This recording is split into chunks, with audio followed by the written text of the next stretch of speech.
नमस्कार, मैं Dinesh Kumar, vocational trainer, government senior secondary school, Umri, Kurukshetra.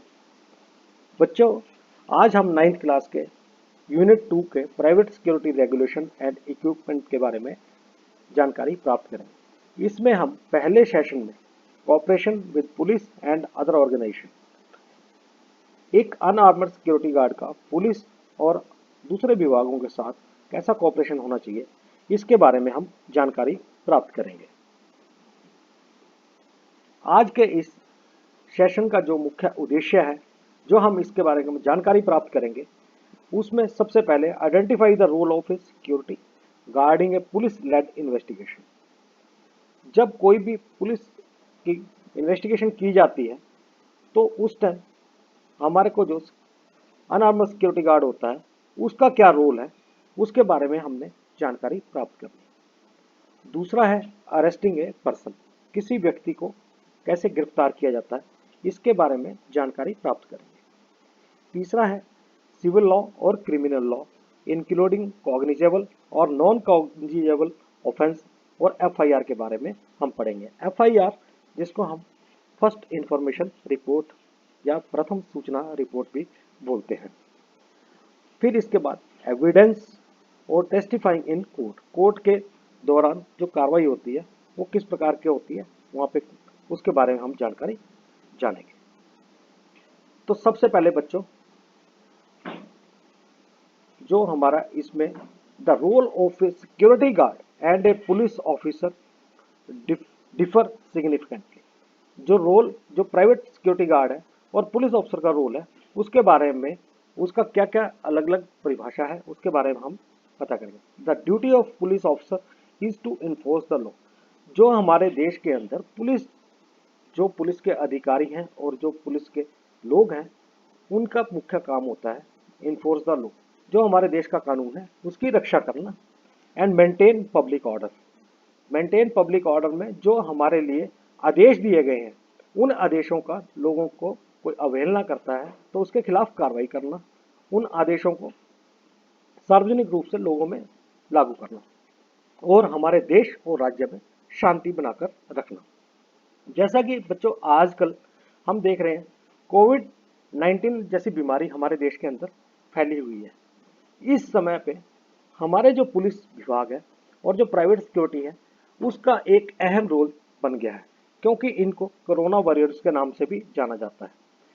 हमारे देश की सुरक्षा, ये बीमारी एक ऐसी है कि जिसमें लोगों को समझाया जाता है कि इस बीमारी के दौरान एक दूसरे से दूर रहना है, सोशल डिस्टेंस मेंटेन रखना है, फालतू नहीं घूमना है, घरों से बाहर नहीं निकलना है। धारा 144 हमारे देश के अंदर लगाई गई है, कहीं भी उसमें 5 लोगों को से ज़्यादा इकट्ठे नहीं होना है। तो इन सभी का जो ऑर्डर है, ये गवर्नमेंट का जो सरकारी ऑर्डर है, इसकी पालना करने के लिए पुलिस को अधिकार दिए गए हैं और पुलिस अपने इस काम को बखूबी निभा रही है। इस पुलिस अकेले ये काम को नहीं कर सकती, क्योंकि इसके लिए पर्याप्त संख्या में हमारे पास पुलिस नहीं है। तो अगर पुलिस ना हो तो हमारा जो अनआर्मड सिक्योरिटी गार्ड है, उनका रोल आजकल और ज़्यादा बढ़ गया है। तो इसके आगे देयर रिस्पॉन्सिबिलिटी में include some of the functions as performed by the police such as. तो अगर पुलिस के साथ हमारा अनआर्म्ड सिक्योरिटी गार्ड काम करता है तो उसकी जिम्मेवारियां क्या क्या हैं और उसने क्या काम करना है, उसके बारे में हम अभी जानेंगे। जैसे कि observing and monitoring people and preventing theft, to name a few. लोगों के ऊपर कोई भी व्यक्ति वहाँ पे आ रहा है, जा रहा है, उन लोगों के ऊपर नज़र बना के रखनी है और उनको मॉनिटर करना है। कोई भी ऐसा आदमी नहीं होना चाहिए जिसको उस इलाके में जाने की अनुमति नहीं है और वो उस इलाके में घूम रहा है। Having the private security guard to take over some of the policing responsibility of the public law enforcement can improve an area's safety। Private security guard को ये जिम्मेवारी भी अपने ऊपर लेनी है कि जो पुलिस का रोल है, जब ये अपनी ड्यूटी करता है तो उस समय इसकी जिम्मेवारी भी बनती है कि जो वहाँ पे देश के कानून हैं उसके अनुसार उन कानून का सभी से पालना करवाना। अगर कोई अवहेलना करता है और अगर उस क्षेत्र की कोई सुरक्षा में सेंध मारता है तो उसको उस प्राइवेट सिक्योरिटी गार्ड द्वारा रोका जाना चाहिए। But these responsibility would not include dealing with offence and crime. लेकिन अनआर्मर्ड सिक्योरिटी गार्ड को अपने उस समय ये जिम्मेवारी है कि वो ऐसे मुद्दों से डील ना करे जिसमें कोई भी ऑफेंस आता है या क्राइम आती है या कोई बड़ी घटना घट जाती है, तो उस समय जो हमारा प्राइवेट सिक्योरिटी गार्ड है उसको उस मैटर को डील नहीं करना, which require the arrest of, जिस ऐसा कोई क्राइम हो जिसमें व्यक्ति को गिरफ्तार करने की जरूरत हो, तो वहां पर हमारा अनआर्म्ड सिक्योरिटी गार्ड जो है वो अपनी ड्यूटी को निभाते हुए जो उसके स्थानीय पुलिस है उसको उसी टाइम खबर करेगा, समाचार पहुंचाएगा, और वहां से जो पुलिस है, पुलिस का अधिकारी आएगा और उस इलाके को सील करके वहां की अगली कार्रवाई करेगा। सबसे पहले होता है arresting a person. An arrest is made in connection with offence. अगर कोई भी व्यक्ति कोई अपराध करता है तो उसको जब गिरफ्तार किया जाता है तो ये उससे संबंधित है, आइदर सिविल और क्रिमिनल। कोई भी व्यक्ति जो सिविल या क्रिमिनल लॉ या किसी को जान से मारना, डकैती, लूट या किसी व्यक्ति को रंजिश रखना, उस व्यक्ति को जब गिरफ्तार किया जाता है तो वो सारी इसकी श्रेणी में आता है। An arrest is an act of depriving people of their liberty. Arrest का मतलब होता है उस व्यक्ति से उसकी आजादी को छीन लिया जाना, usually in relation to an investigation और प्रिवेंशन ऑफ ए क्राइम। क्योंकि ये सब उस क्राइम को जो उसने किया है उसको अरेस्ट करके उसको वहां पर इन्वेस्टिगेशन किया जाता है और आगे उस क्राइम को रोकने के लिए व्यक्ति को गिरफ्तार करना बहुत जरूरी है। Arrest is purely A police matter. जैसा कि मैंने पहले भी बोला है कि अनआर्म्ड सिक्योरिटी गार्ड जो उस इलाके में सुरक्षा के लिए तैनात तो किया गया है, लेकिन वो किसी व्यक्ति को गिरफ्तार नहीं कर सकता। गिरफ्तार करने का अधिकार सिर्फ पुलिस को ही दिया गया है। और जो हमारे देश के अंदर क्रिमिनल प्रोसीजर कोड है सीआरपीसी, सीआरपीसी का सेक्शन 41 में ये गिरफ्तारी का अधिकार दिया गया है। Gives a constable in uniform the power to arrest a person. कोई व्यक्ति पुलिस का है जो वर्दीधारी है वो किसी व्यक्ति को ही गिरफ्तार कर सकता है विदाउट ए वारंट। उसको वारंट की जरूरत नहीं है। अगर उसको लगता है कि ये क्रिमिनल है वो उस व्यक्ति को सेक्शन 41 के अनुसार गिरफ्तार किया जाता कर सकता है। If she reasonably suspect that the person has committed A cognizable offence. अगर उसे लगता है कि इस व्यक्ति ने कॉग्निजेबल मतलब संज्ञेय अपराध किया है तो वो पुलिस वाला व्यक्ति उसको गिरफ्तार कर सकता है। ए प्राइवेट सिक्योरिटी गार्ड और a common citizen does not enjoy such power. ऐसी जो शक्ति है गिरफ्तार करने की, ये प्राइवेट सिक्योरिटी गार्ड या किसी सामान्य आदमी को हमारे देश के संविधान में नहीं दी गई है। इस चीज का ख्याल रखना है कि सिर्फ किसी भी व्यक्ति को गिरफ्तार करने का अधिकार पुलिस के अधिकारी को ही है। और सेक्शन 41 के अंतर्गत जो सीआरपीसी का सेक्शन 41 है उसमें ही व्यक्ति को गिरफ्तार किया जा सकता है।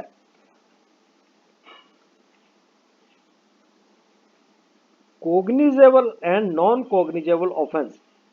संज्ञेय और असंज्ञेय ऑफेंस अपराध जो इस प्रकार के हैं, in a cognizable offence the police can take cognizance of the offence on their own, that is they need not wait for the court orders to arrest a person. जो पहला है नॉन कॉग्निजेबल ऑफेंस,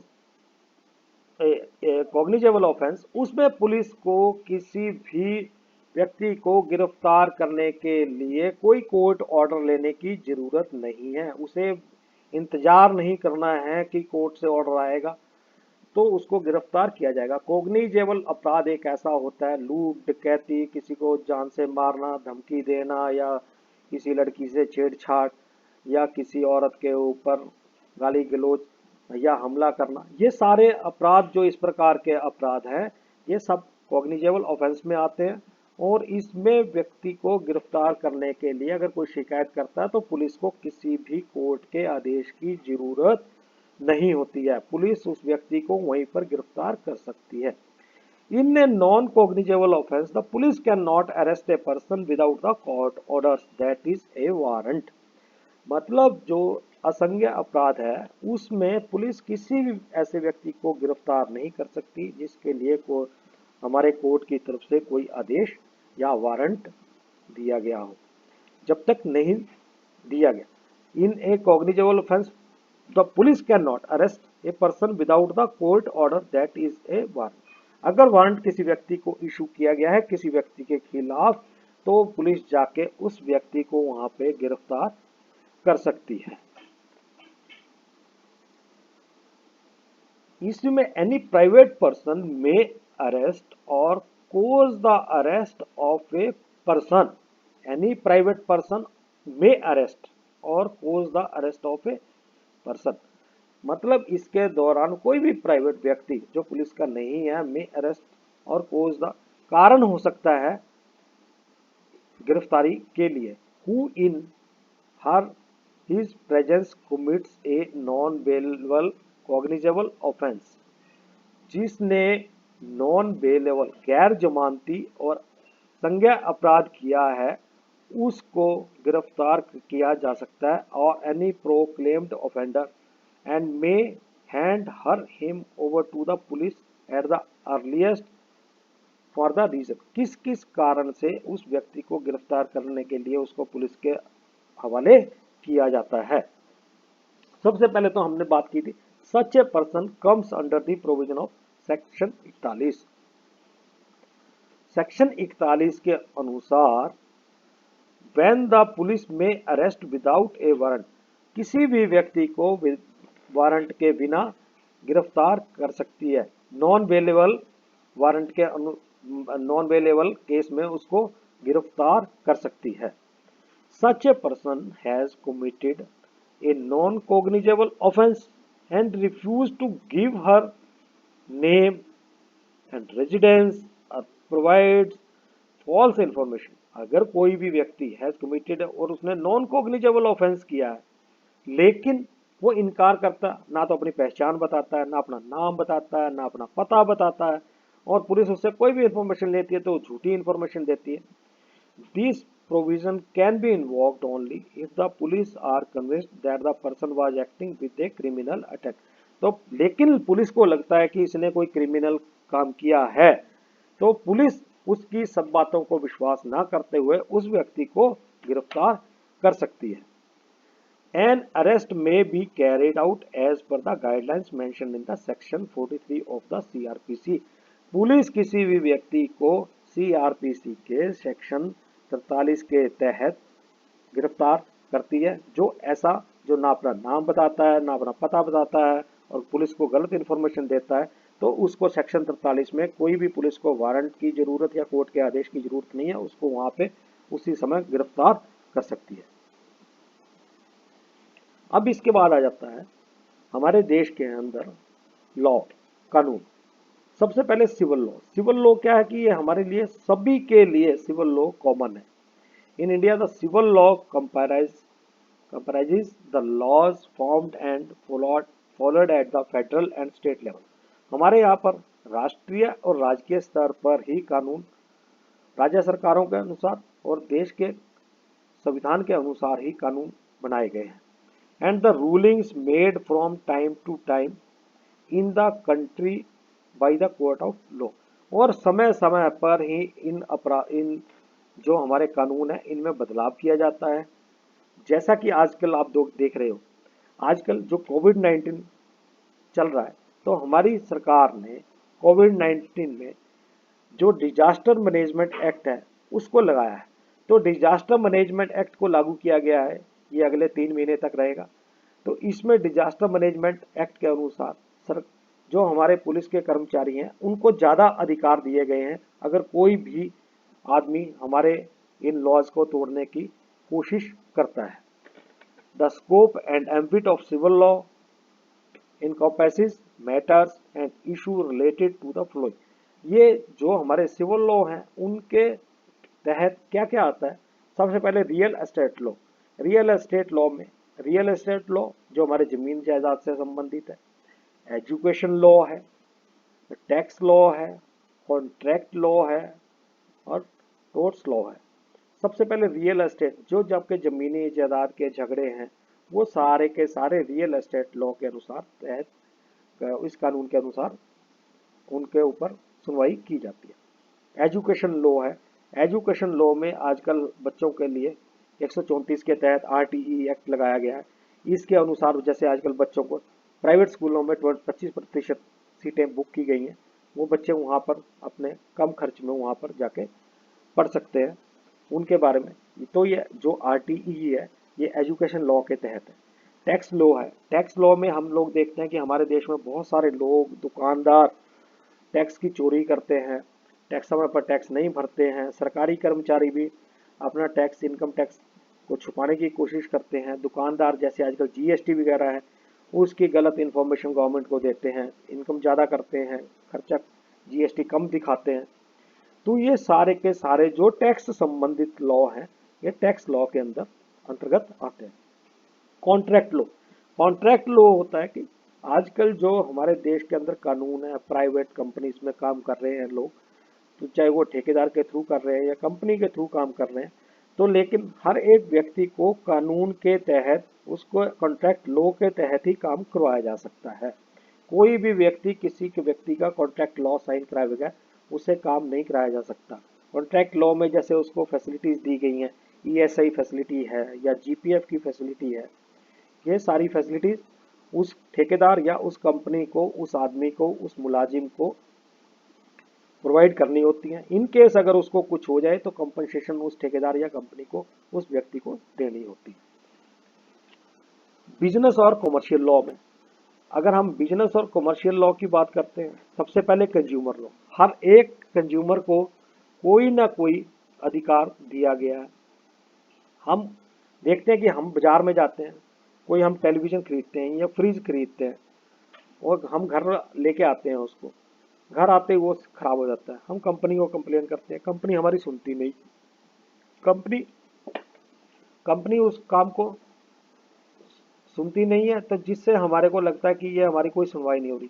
तो इनसे सबसे बचने के लिए हम कंज्यूमर लॉ में डिस्ट्रिक्ट फॉर्म में जाके उस केस को मुकदमा दायर करके वहाँ पे अपना जो जो भी हमारी चीज़ खराब है या उस कंपनी के खिलाफ केस करके उससे अपना क्लेम ले सकते हैं। Entertainment law. एंटरटेनमेंट लॉ हमारे देश में ऐसे चालू किया गया है कि जिसके तहत हमारे को जो मनोरंजन का है वो अधिकार, मनोरंजन के अधिकार हमारे को दिए गए हैं। हम थिएटर में जाते हैं तो वहाँ जब हम टिकट खरीदते हैं तो वहाँ पर भी हम एंटरटेनमेंट लॉ में हम पैसे एंटरटेनमेंट लॉ में हमारे पैसे लिए जाते हैं, जो हमारे देश के लिए एक हमारे जो सरकारी खजाना है उसमें जमा किए जाते हैं। एडमिनिस्ट्रेटिव लॉ ऐसा होता है जो हमारे को सरकारी अधिकार दिए गए हैं, सरकारों द्वारा अधिकार दिए गए हैं, उसके तहत जो भी काम होता है वो एडमिनिस्ट्रेटिव लॉ के अंदर आता है। अब सबसे पहले हम बात करते हैं क्रिमिनल लॉ की। Criminal law is a system of laws concerned with punishment of individual who commits crime। Criminal law एक ऐसा कानून है जिसके तहत जिस व्यक्ति ने कोई अपराध किया है तो उस अपराधी को सजा देने के लिए इस कानून को बनाया गया है। The purpose of a criminal law is to deter and punish a criminal. इसका मुख्य उद्देश्य है क्रिमिनल लॉ का ये है कि अगर किसी ने कोई अपराध किया है तो उसको उसकी सजा मिलनी चाहिए। The cases under it are brought by the state. जो भी इसके तहत केस है वो स्टेट के द्वारा इसके अंदर लाए जाते हैं। The punishment involves fine, imprisonment. इसके अंतर्गत उसको कितना फाइन करना है और कितनी उसको सजा देनी है इसका प्रावधान किया गया है। The types of offence include common assault, bodily harm, violence it. इसके अंदर कॉमन असॉल्ट मतलब किसी को जान से मारना, जान या उसको धमकी देना, बॉडली हार्म उसको चोट पहुंचाना, वायलेंस करना कहीं पे भी दंगे फसाद करना, ये सारे के सारे क्रिमिनल लॉ के तहत आते हैं। Criminal procedure generally concern the enforcement of individuals' right during the criminal process. Example of procedural issues are individual right during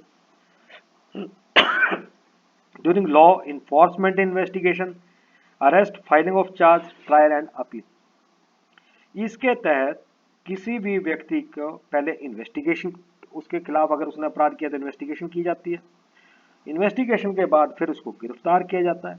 गिरफ्तार के बाद फिर उसको उसके जो उसने अपराध किया है उसका फाइन लगाया जाता है, उसको चार्ज लगाया जाता है।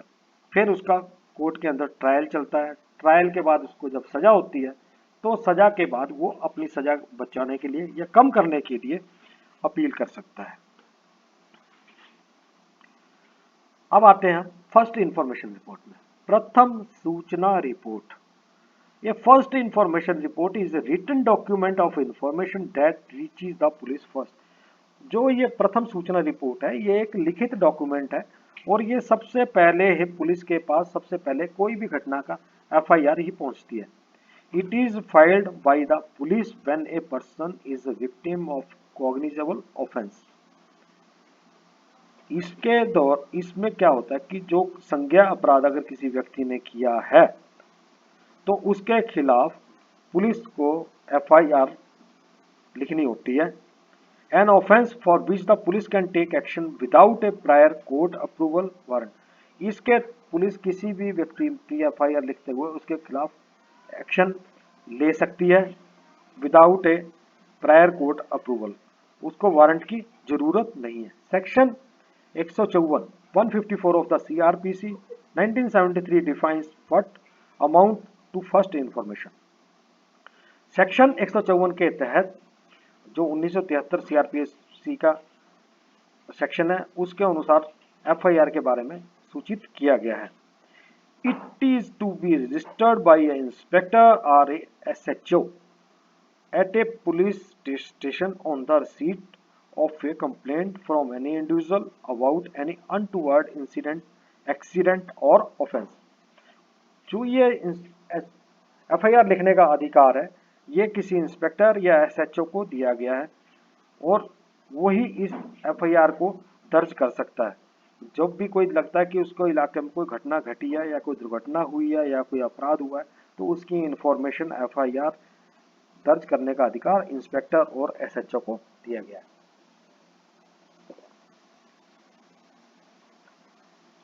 Evidence. Evidence refers to the facts of information which are used to test whether a particular belief or claim is true. An unarmed security guard may be the first to arrive at a crime scene and it will be his responsibility to secure the area till the police take charge of the situation. तो evidence का मतलब होता है सबूत या प्रमाण। तो यह क्या है कि सबूत अपराध को जांचने का अधिकार है।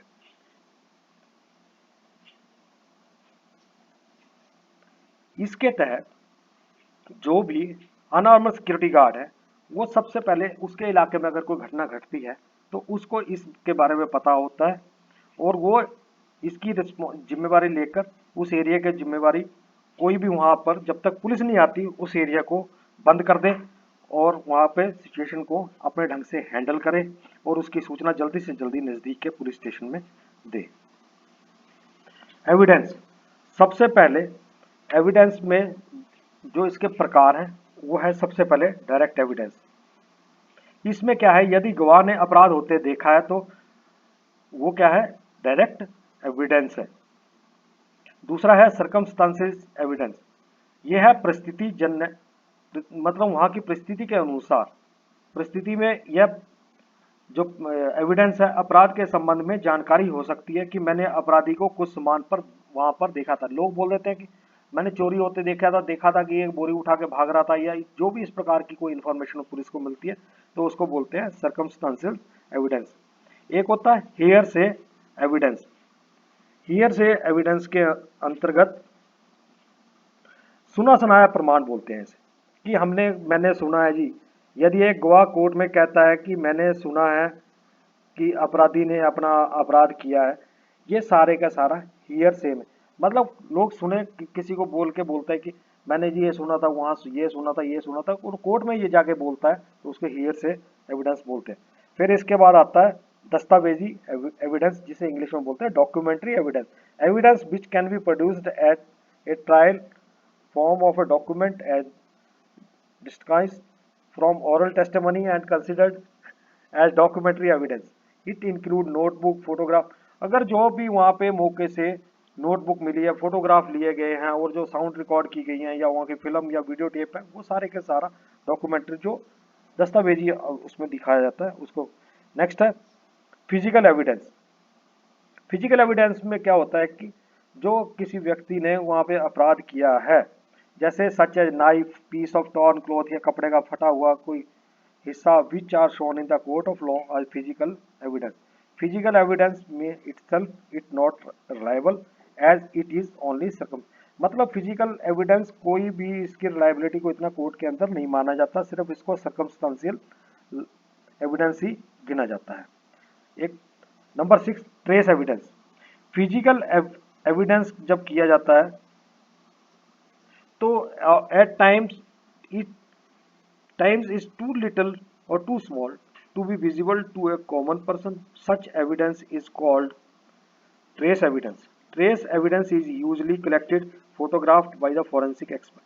आजकल हम देखते हैं कि जब भी कोई भी बड़ी घटना घटती है तो वहां पे फॉरेंसिक एक्सपर्ट की टीम आ जाती है अपनी वैन के साथ। वो वहाँ पे जो भी सबूत या वहाँ पे जो भी उनको जानकारी वहाँ पर इकट्ठी की जाती है, उसको बोलते हैं ट्रेस एविडेंस। अगला है सिक्योरिंग ए क्राइम सीन। अगर आपने अपने सामने कोई भी ऐसी घटना घटित हो जाती है, तो वहाँ पे जो प्राइवेट सिक्योरिटी गार्ड है, उसको उस अपराध को रोकने के लिए सबसे पहले अवॉइड डिस्ट्रक्शन ऑफ एविडेंस और अल्टरेशन द क्राइम सीन, तो उसको सबसे पहले जो जहां पर अपराध हुआ है वहां पे उसको रोकना है, किसी भी व्यक्ति का वहां पे प्रवेश को निषेध कर देना है, और उसको चारों तरफ से बंद कर देना है। इसके तहत क्या क्या किया जा सकता है? Ensure that no one is able to change the original scene और destroy.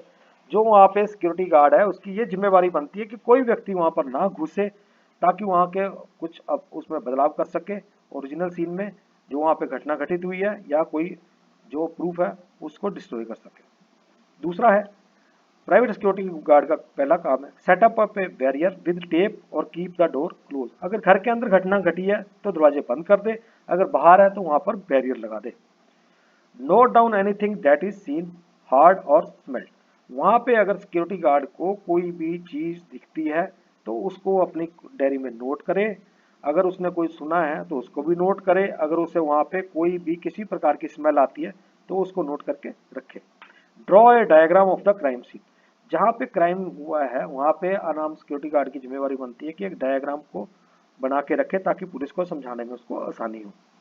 Take down the details of witnesses and information regarding the incident. और ये पता करे कि इस घटना को होते किसी ने देखा है, उनके बारे में जानकारी इकट्ठी करे। वहां पे विटनेस कोई गवाह है तो उसको प्रस्तुत करे। Ensure that people do not leave the site until the police arrive. जब तक पुलिस पहुंचती है कोई व्यक्ति को वहां से जाने की परमिशन नहीं होनी चाहिए। Protect trace evidence such as footprint, blood drops. अगर वहां पे खून गिरा है या किसी अपराधी के फुटप्रिंट्स हैं, उनको किसी व्यक्ति को साफ ना करने दें और वहां से उठाने ना दें। Use a plastic sheet to cover the evidence if it is. अगर बारिश हो रही है तो जल्दी से जल्दी ये कोशिश करें कि उसको वहां पे उस जगह को ढक दे। Get to know the police officer who is the in charge, hand over the responsibility for the scene of. जो भी वहां उस घटना को पुलिस का अधिकारी भेजा गया है, जिसको उस घटना का इंचार्ज बनाया गया है, तो उसको उस इलाके की जिम्मेवारी दे दे और आप वहां से पीछे हो जाए। This is important because the court will need proof that there was no break. क्योंकि कोर्ट के अंदर वहां ये दिखाना पड़ेगा कि वहां पे उस घटना से संबंधित कोई भी ऐसी कोई भी चीज नहीं की गई जिससे सबूतों से छेड़छाड़ की गई है। Make a note of the name of the person to whom the responsibility was handed over at the time when the charge was handed over। जो वहाँ पे अधिकारी को नोट भेजा गया है उसको नोट बना के रखे कि किस अधिकारी को वहाँ पर ड्यूटी लगाई गई है, कौन उसको उस केस का उस सबूतों को इकट्ठा कर रहा है। If the police seek assistance provide whatsoever assistance possible as an unarmed security guard. जो आम अनआर्म्ड सिक्योरिटी गार्ड है उसकी ये जिम्मेवारी बनती है कि पुलिस की वहाँ पे जो भी हो सके जरूरी मदद करे। Testifying in court. Testifying in the court of law refers to the evidence being given in court. Court के अंदर जो भी सबूत दिए गए थे ये सब कोर्ट उन सबूतों के अनुसार ही उस मुकदमे की या उसकी आगे की कार्रवाई करता है। The unarmoured security guard might be called. जो अनआर्म्ड सिक्योरिटी गार्ड वहां पर जहां पर घटना घटी थी वहां पर जो ड्यूटी पर तैनात था तो उसको कोर्ट में जब ये कार्रवाई होती है तो उसको वहां पर बुलाया जा सकता है, उसको जज के सामने प्रस्तुत किया जा सकता है और जज ये उससे पूछ सकता है कि वो जब क्राइम सीन पे पहुंचा तो उसने वहां पे क्या क्या दिखा। The security guard will receive an order from. इसके लिए सिक्योरिटी गार्ड को कोर्ट से बुलाने के लिए एक कोर्ट से ऑर्डर दिया जाएगा directing her him to testify before the court कि कब आपने कोर्ट में प्रस्तुत होना है। The court order will specify the date and time. जो उस कोर्ट उसको समय और तारीख निर्धारित करके बताएगा कि इस तारीख को आपने कोर्ट के अंदर हाजिर होना है।